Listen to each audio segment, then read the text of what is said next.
पवन सिंह को चाहने वाले जो लोग हैं अब पवन सिंह के खिलाफ एक भी शब्द सुनना नहीं चाहता है। दोस्तों आप पहले इस वीडियो को देखिए। लोग करेंगे पवन सिंह नाचने गाने व्यक्ति विकास क्या कहता है माधर चौधरी नाचने गाने वाला भोसड़ी वाला से हमको कहवाइए तो गाली का प्रयोग मत। बिहार का दुर्दशा इतना खराब कर दिया है बीजेपी का नेताओं ने, सिर्फ मोदी जी के नाम पर वोट मांगते हैं और जीतने के बाद बिहार के जनता का कभी भी हाल और उसका समस्या सुनने नहीं आता है। बिहार का जनता मरे जिए उन्हें खाने के लिए है या नहीं है, उनको रोजगार की ज़रूरत है या नहीं है, उनके बच्चे के लिए कोई स्कूल है या नहीं है, इन सब चीज़ों से बिहार के नेताओं को कोई लेना देना नहीं है। बिहार का नेता जो पार्टी जीतने वाला रहता है उसके नाव पर सवार हो जाता है और उसके बाद जीत हासिल करके बिहार के जनता से मुख फेर लेता है। दोस्तों बीजेपी अपने प्रत्याशी के लिए पब्लिक के बीच में जा रही है और पब्लिक उनको जो है अच्छा खासा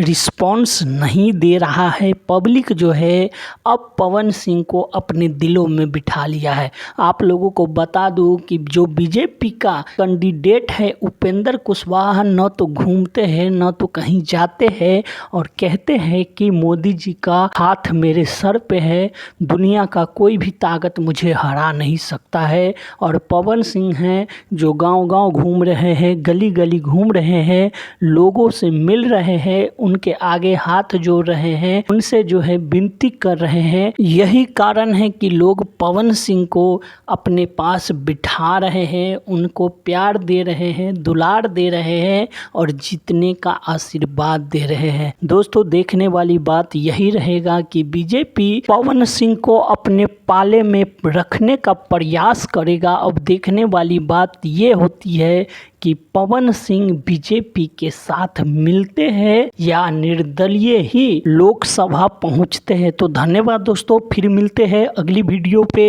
ये वीडियो आपको कैसी लगी हमें कमेंट करके बताइए। चैनल पे नए हैं तो चैनल को सब्सक्राइब, वीडियो को लाइक ज़रूर करिए। धन्यवाद दोस्तों।